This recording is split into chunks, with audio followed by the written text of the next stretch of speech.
Sports Interaction, Canada Sportsbook. Salut tout le monde. Hey everybody. Welcome back. We've been together so many times at late night sessions. It's been fun. Tonight, unfortunately, no win, but a lot of cool stories. Jonathan Drouin's first goal. Oh, so happy for Jonathan. And also Nick Suzuki scoring a goal. And hey, Team Tank has to be really happy with this one. So, I am Marc. I am your host for Game Over Montreal. And we have a great guest, one of our favorite people on the show. Ian Boisvert will be joining us in just a moment from the Build podcast. No, sorry, did I actually get that right? Well, we'll clear it up. Sorry, I've been up for way too long, so I'm a little bit tired. All right, before we get into it, we're just going to do a quick ad copy, but I want to say hello to everyone in the chat, and I see people that have stayed up really, really late for the last 3 games, so shout out to all of you. I'm impressed. I'm very impressed. Those are the diehard fans, so shout out to everyone in the chat, and we'll get to all your questions in just one moment. But for now, let's get to our ad copy. Want to bet? You can do it at Sports Interaction, Canada Sportsbook. The hockey season's well underway. You got pitchers and catchers reporting to Dundon, and we have obviously soccer season full-fledged going on right now. So you can bet pregame, live in play, and there's also a ton of prop bets made for Canadians by Canadians. Sports Interaction makes it easy to deposit, play, and cash out. Join now and see all sports betting has to offer. Head to sportsinteraction.com/SDPN. That's sportsinteraction.com/SDPN. Ontario only, 19 plus. Please play responsibly. All right, without further ado, the man, the myth, the legend, Ian Boisvert. How's it going, buddy? I'm tired, but we're pulling this one together. How are you, Marc? I can't stay up as late as I used to when I was 19. I've realized that. I used to be able to power through these things, but now I'm planning naps for the rest of the week. So, yeah. Hey, a lot to talk about for the deadline, because I feel like people are disappointed, but then there was some logic to why not much happened. We'll get into that in just one moment. Let's talk about Jonathan Drouin. Man, I was just so happy to see him happy. It kind of melts my heart. And I know a lot of people are like, stop waxing poetic about him, but it's good to see him happy, isn't it? Yeah, it's we talk a lot about redemption narratives in sports, and Drouin seems like the kind of guy who's very much earned that redemption narrative, in the sense that a lot of times it's people who do pretty brutal stuff who end up getting those. Yeah, Drouin was a victim of circumstance in Montreal throughout his entire time. He was billed as something he was never going to be. Through no fault of his own. No. He's dealt with his own mental health issues, which, to do so publicly, in such a large market, is already difficult. Every time something cool happens with Jonathan Drouin, it's really, really fun. It was nice to see the team get really excited for him. Happier. They're all pounding the boards. Yeah, it was nuts. And speaking of that, I mean, no one really had been mentioning this, but John Gibson on that goal, I think he took that puck in the Athletic Cup, and I think that's what allowed that goal to happen. Right in the cojones. It was very like watching the Canadians have this heartwarming moment about Jonathan Drouin, and then there's a guy like writhing in pain on the ground because he took one of the stones. Like it was very much like, if you had to bottle up what like lottery hockey looks like after the trade deadline, it's this. It was the entire game, but hockey puck to the groin had a hockey puck to the groin. That's why I'm voting for that movie. If he moves on, and I mean, I think I've asked you this already. I'd be open to re-signing him, but I think it's best for Jonathan Drouin to move on, most likely, get a fresh start. Do you feel like this little redemption arc, because he's the Canadiens' top scorer, points per 60 since January. He's looked good since he's come back, let's admit it. Yeah. Do you feel like this will kind of change put a final coat, a fresh coat on that rusty story that is Jonathan Drouin, kind of let him leave on a bit of a high? Yeah, I think so. I think on a team that's far more complete, you could really benefit from a guy like him playing like in a pinch, a second line role, but really a third line kind of, depth offensive option. Second wave power play, maybe even first wave power play, depending on how good your power play is. I really hope so. It's another instance of just rooting for the guy. Yes. We're rooting for dudes out here, and that's a dude that I'm always going to be pulling for. It was never, the trade wasn't his fault. None of this was really his fault.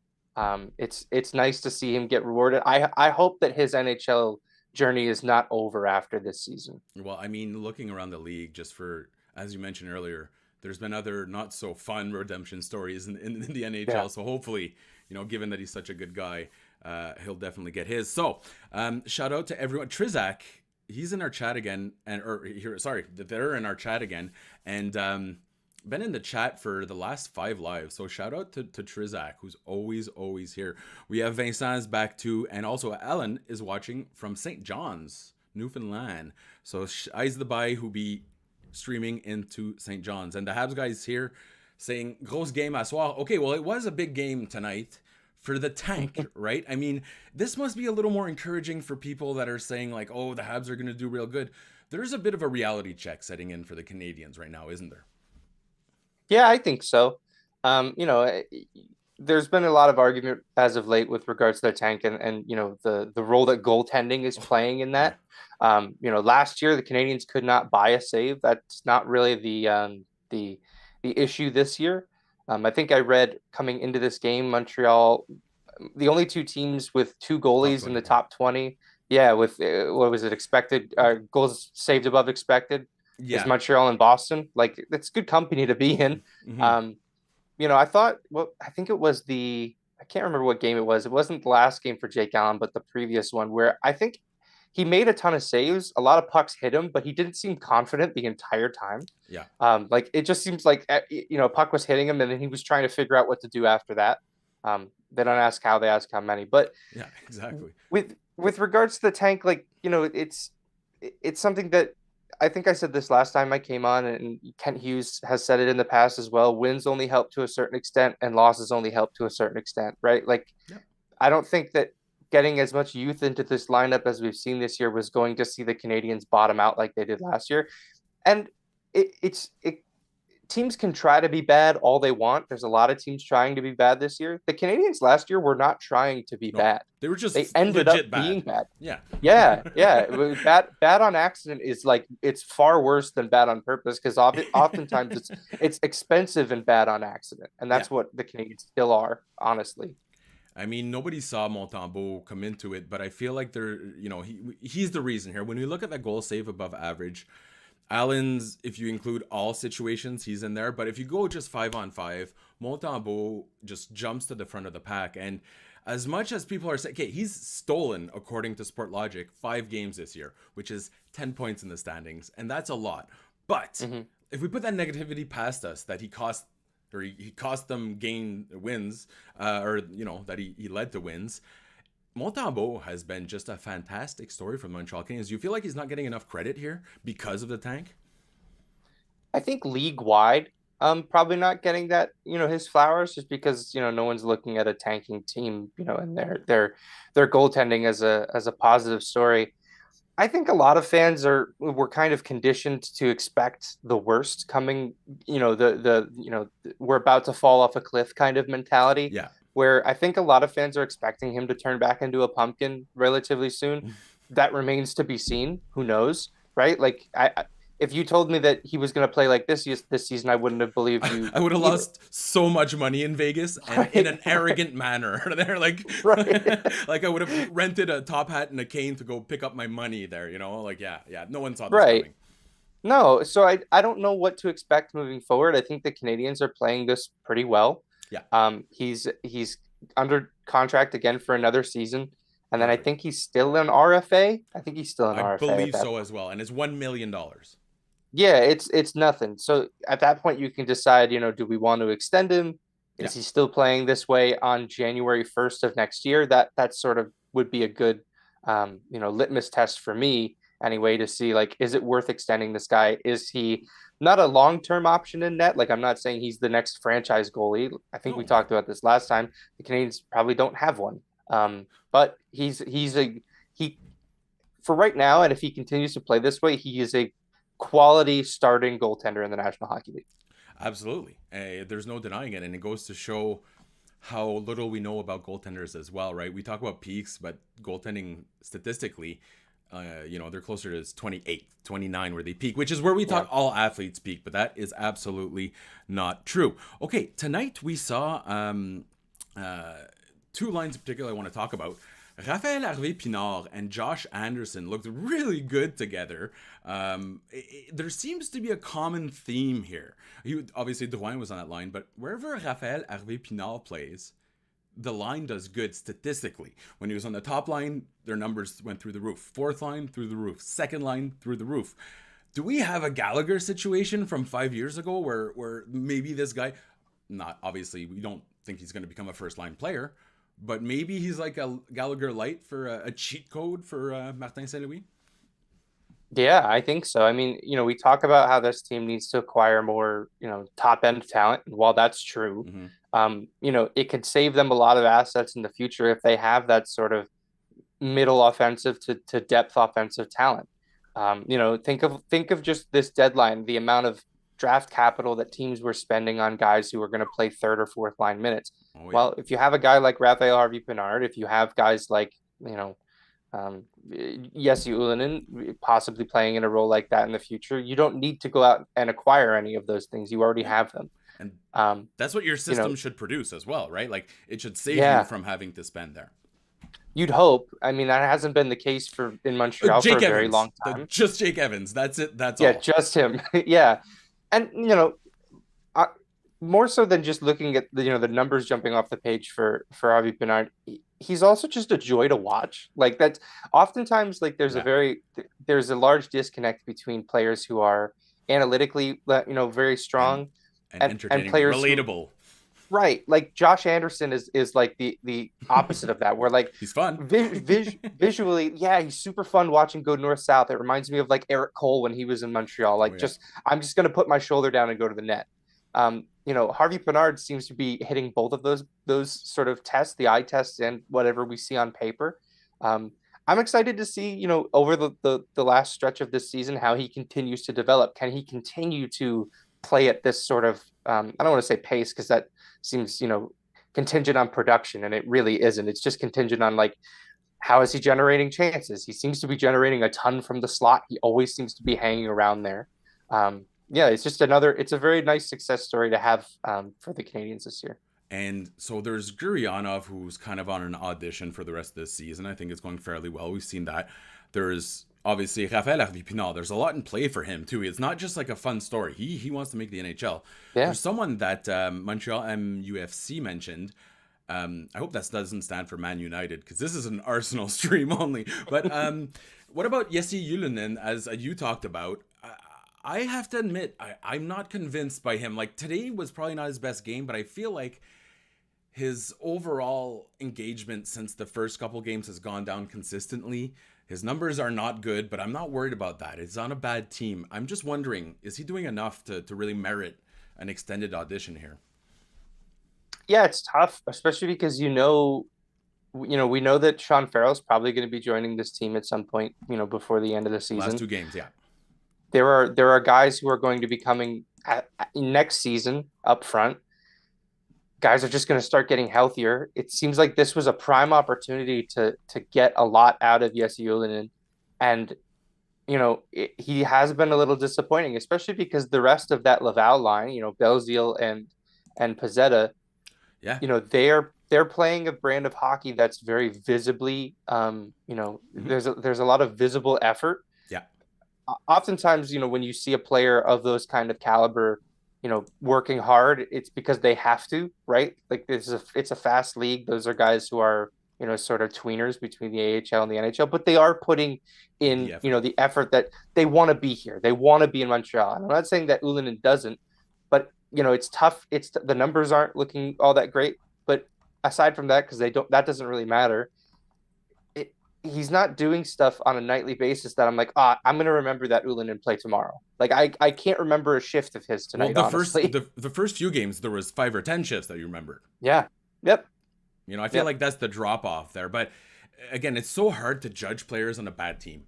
You know what I mean? Yeah. When people were doing the analysis on Kirby Dach, and listen, I love underlying numbers, analytics, big time nerd. But when you just show me a chart and say he's a bad player because he did bad in this situation, I look and I say, okay, well, what was the situation? You know what I mean? Like it's always much more difficult to shine when you're in the when you're in the shit there. You know what I mean? So even if he's on the top, even on second line, let's be honest. At this point, the quality of line mates is a fourth or fifth line. So I don't know what to make from Udin. Let us know in the chat, because I honestly do not know what to make from him. You have to sign him. He's an RFA. But I mean, the question is, do you leave him in a spot in Laval or Montreal? Or do you try to give that ice time to, like you said, guys like Farrell? There's going to be a huge influx of talent arriving in Montreal soon. So, we might see guys like Heineman come in next year as well. So, it'll be a little difficult to find space for him, but I think I want to see more. Overall, I want to see more from Yulin. Mm-hmm. They're saying, oh yeah, Tardif. I'm going to call him Tardif the whole time now, but it's Vincent saying he'd be good fit in Carolina. Yeah, because he's Finnish. I get it, okay? Yeah. Because he's Finnish. Okay, good question here from Winder asks, and this is a guy that comes up all the time in trade propositions, proposals, sorry. You might have seen him at the Beanpot. He won it for Northeastern. Let's be perfectly honest, because Harvard was the better team in that final. But Devin Levi, who was a 7th round pick. I remember I put him in a list of like the Habs, the guys from Quebec that they should draft, and it got edited out from my article. Nobody wanted anything to do with this guy. He's now the hottest prospect, goaltender prospect outside of hockey. Would you flip a 1st round pick for him? Florida's 1st round pick. Let's say 15 to 20. Because right before you answer, he statistically is one of the best goalies coming into hockey. Like we've rarely seen numbers like this. Yeah, I mean, I've been, I put together for my own show, The Build. I put together in the past a trade tier list where I'm sort of breaking down, how I review trades. And looking at the Ben Sherratt trade, the idea is that like it's turning into a potential lottery, a lottery pick. Mm-hmm. If you then take that pick and you turn that into the best goaltending prospect in hockey, I don't know that I'm necessarily all that upset with it. I mean, the Canadiens have an organizational need for that sort of big time, blue chip goaltending prospect. I feel like I've talked about that on every episode of this that I've done, because it's just, as much as the goaltending this year has surprised, it's not a very, they need something that's looking at, 10 years down the line. Who are the Canadiens playing in net? It would be it's great asset management if you're the Buffalo Sabres, right? To turn a 7th round pick into a 1st round pick that's going to probably be in the top 15. Yeah. I don't know. It's a challenging one, because I want that 1st round pick to be a pick that the Canadiens actually make. Yeah. But you could probably talk me into it. I don't know if the package is going to necessarily be 1-for-1, but I mean, Buffalo doesn't want to move him. That's the other part, right? So you'd actually have to. It would be right now. I know Habs fans are like, man, that's a lot, but it would be as if a team comes to you and says, we really want Lane Hudson. What would your reaction be to that? Even though he's a 2nd round pick, you're asking for the moon for that, right? So I think the draft value doesn't matter anymore, but that is in the back of your mind when you're thinking, I'm trading a 15th overall for a guy that went 217th or something like that. And you know what it was? It was because he's so small. The guy's like 6'2" or something, or 6'1". This obsession with size, and we saw it with the Habs, right? When they drafted Decao, Dobesh, and Verbetic, all 6'19". Right. So I don't get the obsession with size. I understand the physics of it, but in this case, it went a little too far. Vincent brings up a good point with Buffalo. Now that they traded Portillo, their goaltender that they wasn't going to sign, they're probably unlikely to trade him. But there's a guy who the Red Wings pick, actually. It's Carter Gylander. So him and Portillo are two of the guys that I identified. I'd like going that route, the NCAA route, for now. I don't know if I want to spend a pick on a goalie. In the back of my mind, goalies are so cheap. They're abundant. They're everywhere. But at the same time, there's that fear that the Canadiens, as cheap as they are, they don't have a good one. Which Dobesh is good, but I don't know about starter. And that might be a market that Kent Hughes knows particularly well. He's all around that sort of Northeastern Beanpot college market. So if there's a goaltender there that might have fallen off the radar for someone, Kent Hughes might know about him. Absolutely. Kay brings up a good point that when I said I don't care about size, and I understand there's physics, you're absolutely right that size matters more for goalies. but the stat that matters the most is wingspan. So, for example, not Patrick Roy, Carey Price had the widest wingspan in the NHL for about 10 years running. He wasn't the tallest goalie. So, Devon, I'm forgetting his name. Levi has a pretty good wingspan. He has about a wingspan of a 6'2" goalie. So, it's pretty decent. But I know what you mean. Size does matter to a certain extent there. Okay. Noel asks, how's Berkshire's face doing? Berkshire will be back soon. Surgery went well. He actually healed up really quick, but we wanted to give him some time to hang out with his kids and his wife and, sleep. So this was the week that we really wanted to give him off anyhow because it's the late games. But Andrew will be back next week. All right, so let's go to talking about that trade deadline. A lot of people disappointed. Some people knew it was coming. What's your overall feeling about Kent Hughes' deadline? This was kind of what I had expected from probably the beginning of February onward. I think a lot of people were disappointed because we formulated this idea of what this trade deadline was going to be for the Canadiens back in like September when the Monahan trade had just happened. Dodonov's here. For whatever reason, we all talked ourselves into Mike Hoffman being an incredibly, valuable asset at this deadline, which is just none of those things transpired the way the Canadiens wanted them to. Dodonov did not have a good season in Montreal. It was kind of all banking on him being that nearly 40-point player that he was throughout the rest of his career. He wasn't. The fact that they got a 25-year-old RFA forward for him it's a good deal when you consider that they turned a UFA into someone they have team control over for the next few years. It's fine. Monahan was hurt. That was always the big thing with Monahan was if he's healthy, he's going to be worth it. And some team's going to trade, a decent amount of draft capital for him at the deadline. Well, that one if was the one thing that he didn't have. He had been playing great for the Canadiens. Yeah. He can't stay healthy. They can't really do anything about that.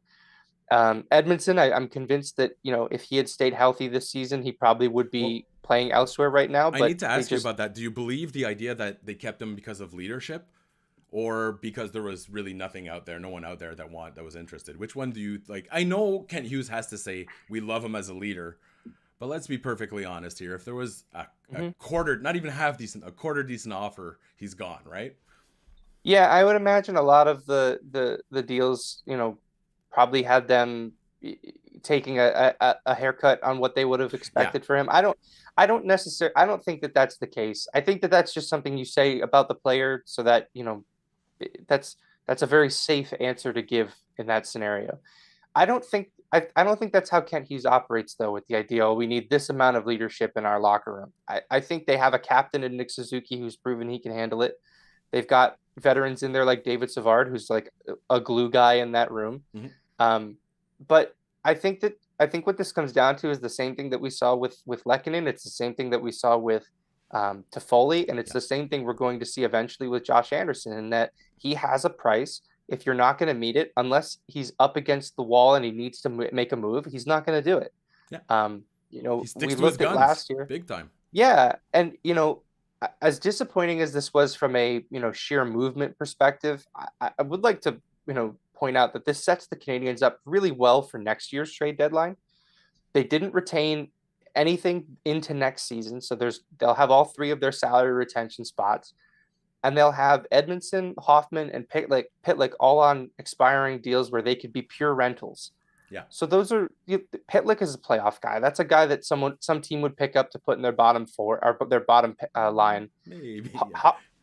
I think so. I think that he's a guy that I'm not saying they're going to spend a second round pick on Rem Pitlick. Depth option, which is usually easy to sell. Yeah. It's they love loading up on guys. I mean, Toronto acquired half the league last week. Like that's just it's their fourth and fifth pairing is going to look great in Toronto. Right. So I think they're set up for success going into next year's deadline. I think Edmondson, if he stays healthy next season, is a really he's the Sherratt-esque kind of guy. I'm not saying that the return is going to be similar because I think teams learn better. Yeah. Yeah, exactly. I don't. It's disappointing. Obviously, I wanted to see some new shiny toys come in. We didn't get it.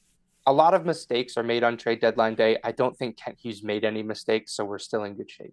Shout out to Alex David back in Australia, watching us from Australia. And I'm not going to do any dumb Australian jokes. How about that? That's my gift to you. Because anytime anyone hears anything about Australia, they put on like a South African accent and then they talk about shrimp and whatnot. I'm not going to do that. Okay. So respect to Alex David watching from Brisbane right now. Okay. So you're saying they're set up well. What about this counter argument, which was actually brought up by Trizak?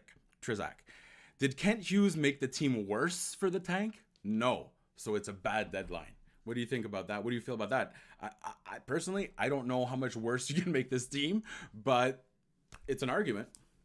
Yeah, I mean, the one thing that I've been hearing for a long time that, Kent Hughes needs to do to make this team worse for the Tank is trade a goalie.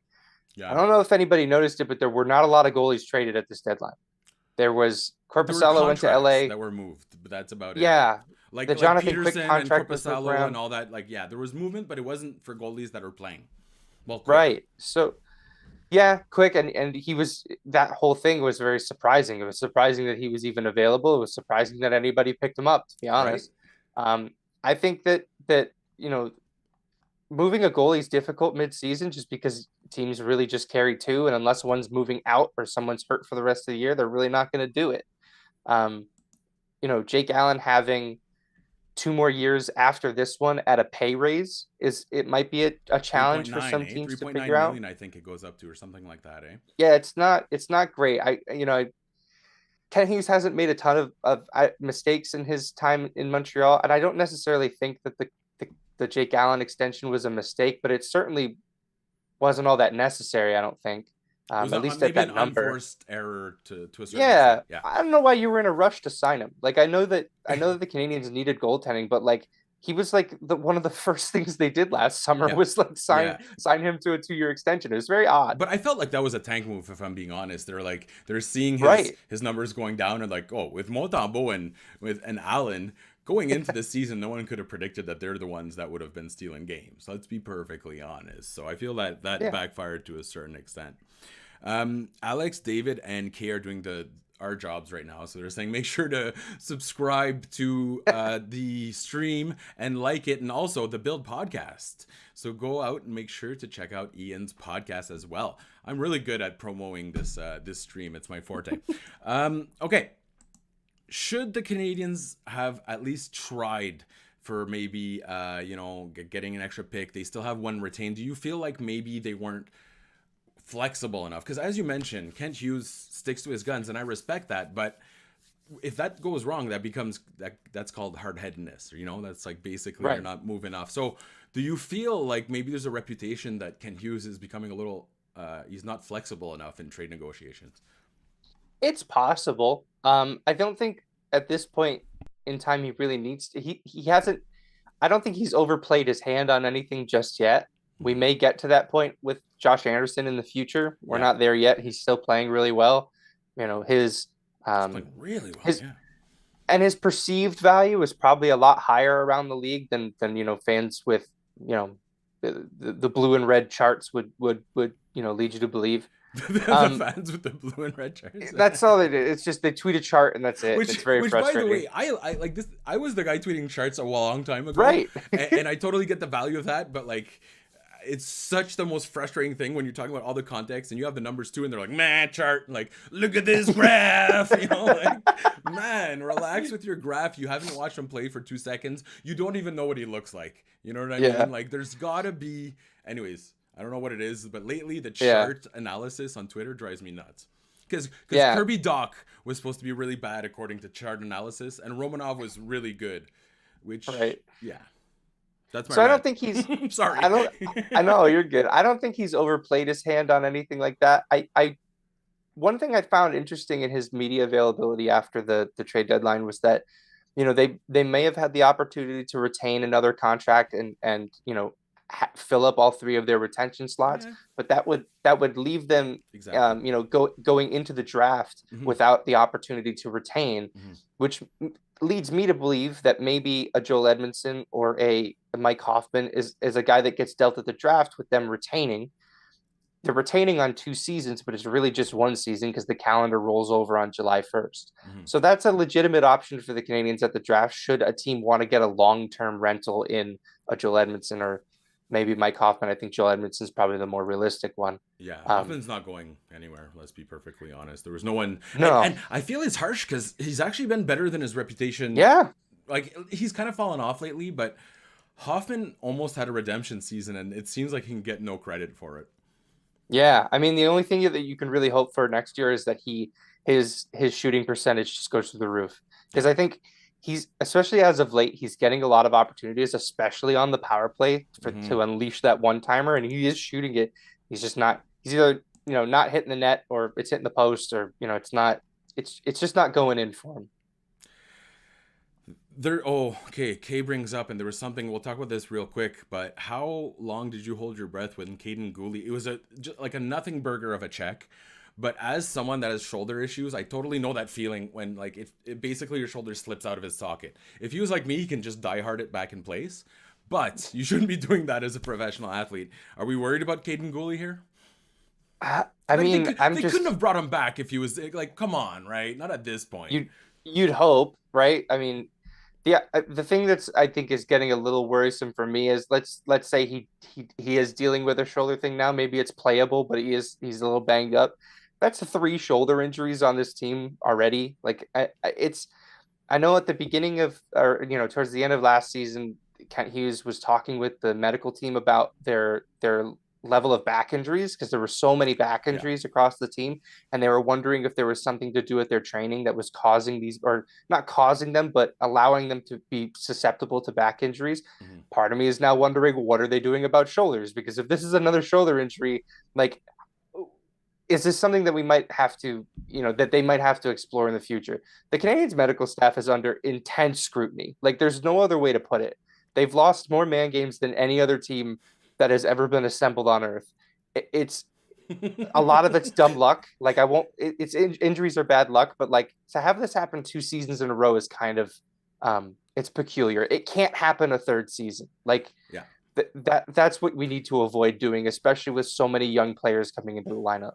Yeah, well, I mean, especially for the shoulder. What I will say is that doctors will postpone shoulder surgery till the end. Like, I got mine doing wrestling, my shoulder surgery in high school, and they postponed it for almost 10 years because it has such a wide range of motion, that it's such a complicated joint that you're not sure if it'll get better. Like Josh Anderson said, oh yeah, definitely mine got stronger. And I hope that's true, but statistically speaking, it's not going to get stronger. So shoulders are really, really iffy. And the same thing with backs, right? Those are 2, but I get what you're saying here. There has to be a level of review of the whole, from just the way they recover to how long they practice. There has to be something. And if I'm Jeff Molson, I spent $40 million this year for nothing. Like, that's like that. C'est beaucoup d'argent, beaucoup bucks. $40 million for guys sitting in the press box. I mean, that's how much the Ducks or the Coyotes play their players that are on the ice. Like, that is a lot of money. Well, hey, Montreal MUFC says the training staff deserves, or medical staff deserves to be fired. I totally get that, and I understand, but how do we make that call? It could just be that they're having legitimate health issues. At one point, if you get into the 3rd season, like you say, then you start to review. You go all the way back to the 1st season. You say, okay, there's a problem. But for now, I just don't know how you can actually criticize it without knowing what happened, right? Mm-hmm. Yeah, and it's always kept under wraps. Like, we have no idea what's going on, and because sports is in this weird gray area. It's none of our business from a personal level, but there's a lot of money wrapped up in this, and there's the NHL has rules for that. They have to disclose if it's an upper body, lower body for a reason. Yeah. It's sticky because I'm not a doctor. I never plan on being one, but it is challenging to see them get this hurt this often for 2 straight years. Yeah, no, absolutely. Someone in the chat asked for, I think it was Winder, or sorry, I'm so tired right now. Winder was asking about the Mike Hoffman buyout options. So essentially, they would save about $2.8 million. It's actually, he's a viable buyout option. So the first year, next year, they would save $3.3 million, and then it would cost them 1.6 the next year. So in total, you're saving 1.6. It's okay. I think that they're not going to go that route. If anything, maybe Armia, he's a better buyout option, but like Ian said earlier, Kent Hughes gets dead set on stuff, and he wants a return on Hoffman, so I think he's going to go for it. All right, so let's move on to post-deadline, and then we're going to go through the schedule, then we're going to wrap it up because it's late everywhere, and all the amazing people in the chat have been here for the last 3 days, so I'm pretty sure they're sick of me. But let's look at post-deadline. What are you looking for from players? Who in particular do you want to see step up? We talked about Jesse Ullinen earlier. He seems like a guy who, this might be the last, really clear audition he gets at the NHL level without a ton of competition. There's no, at least I don't think they had any healthy forwards sitting tonight. They haven't in a very long time. No. This is really his time. Otherwise, he's going to need one hell of a camp next year to figure it out. So I'm looking at him. I'm looking at Guryanov still.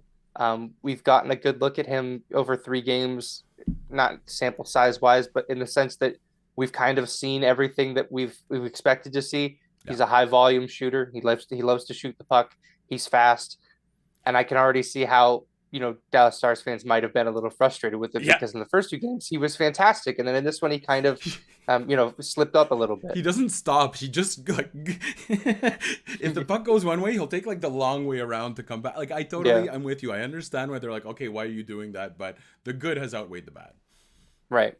Yeah. So those are really my 2 guys. I mean, it would be nice to see. Though? What about guys like Caden Gooley? Is there a certain pressure on him to actually, he had a great start of the season, but the health has been a bit of an issue, and he's producing. I mean, he scored a goal, but he's no longer on the first pairing, so you should maybe expect some better underlying numbers from Gooley, right? Yeah, and especially because, we talked about this last time, since the All-Star break, the defense seems like they've been given the green light to jump into the offense. Yep. And that really wasn't the case when they had started, which was by design. Marty St. Louis wants to build a foundation for these young players by teaching them how to do the little things first, and then we'll take steps forward. Yeah. Obviously, after the All-Star break, they decided we're going to start sending these guys on offense. I want to see him. I love it too. I want to see him take that jump to be offensive because at the beginning of the year, that's kind of what he said he wanted to work on. He thought his defensive game was really strong. He said, I've really tried to work on my offense. Let's see it now that you're in a system that's going to promote that sort of offense. From the draft day, I was lucky enough. I was the first guy to talk to him on draft day.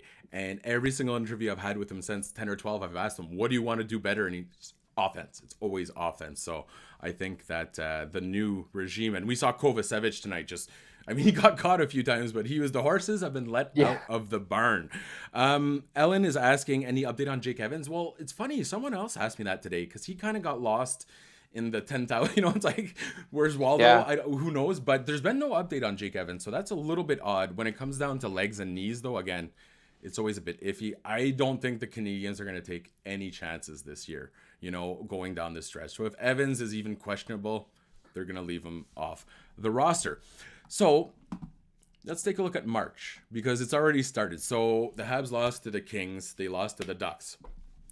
I'm going to read you the rest of the lineup here because it's a murderer's row of teams.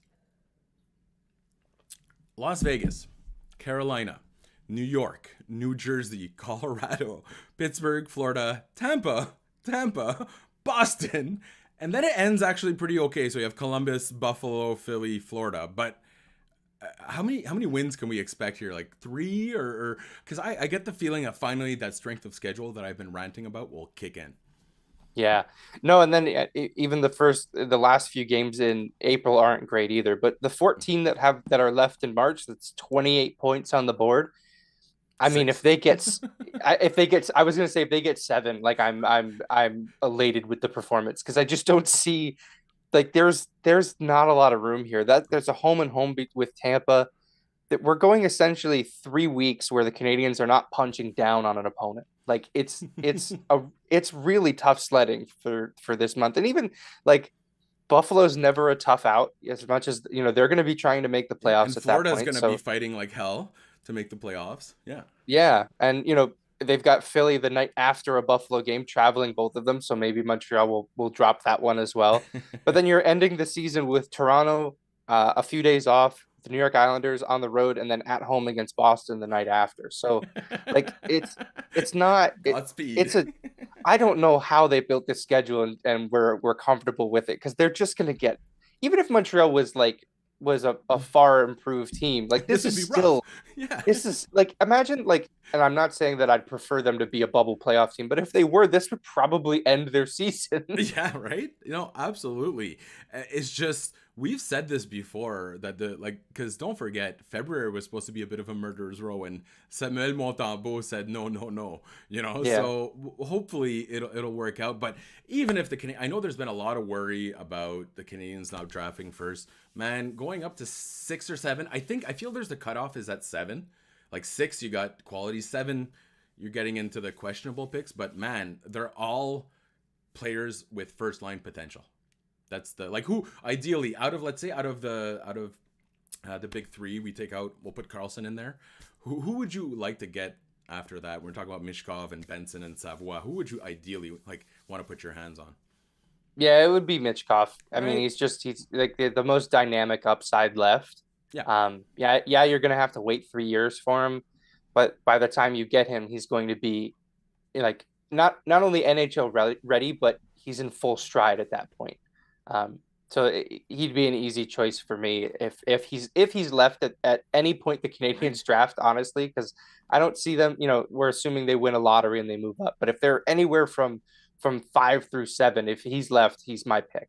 I'd even push to move up to go grab him if there's some. Yeah. If another team is afraid of the Russian factor, which, obviously there's political reasons to be worried about it. There is no transfer agreement with the KHL, but just the idea of having that talent level, if anyone hasn't had a chance, this kid is putting up numbers that Ovechkin would have dreamed of at that age in the KHL. So any other year, Michkov is number 1 with a bullet. We're just blessed with a ton of talent here. Okay, so Brandon Yeager from Vincent. Yeah, I was looking. I like what I see from Zach Benson. If the skating would be there, that would be a lot more exciting. And Will Smith, I love that idea because I feel like he's a playmaker version of Cole Caulfield. But, it's just a shame. If they fall outside of the top 5, it becomes a little more questionable. But inside of the top 5, franchise-changing player, and there's very good odds the Canadiens will end up there because they have the most difficult strength of schedule, as we just mentioned.